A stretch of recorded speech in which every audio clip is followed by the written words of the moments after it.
Coco is an animated film from Pixar about Dia de los Muertos. It's a visual and musical masterpiece.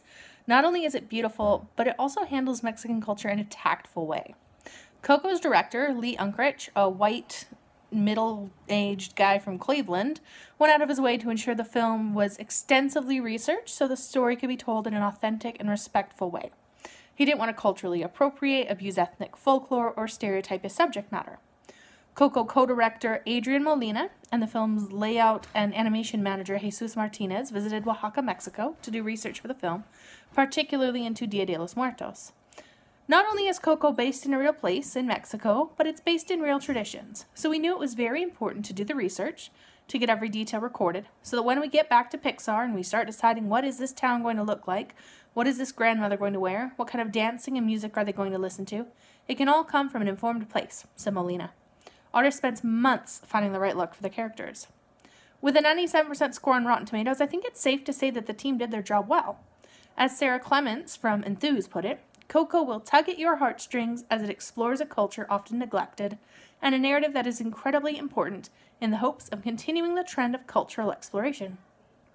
Most negative reviews came from parents of young children who were frightened by the skeletons, or by those who thought the concept of murder was inappropriate for young children, because I guess they never watched Lion King or something. Hi, husband.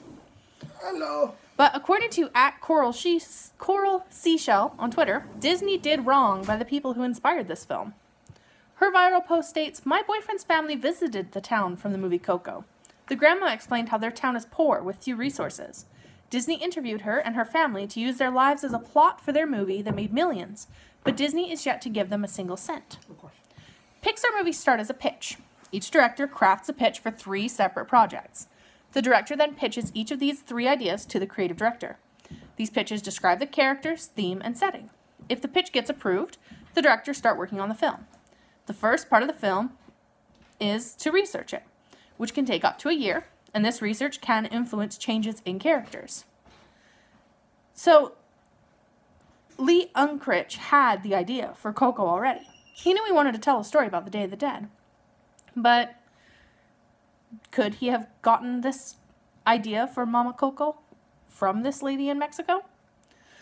The photo attached to @Coral Seashell's post is of the woman who supposedly inspired Mama Coco. She's an elderly Hispanic woman in a wheelchair, and her nose does resemble Mama Coco's.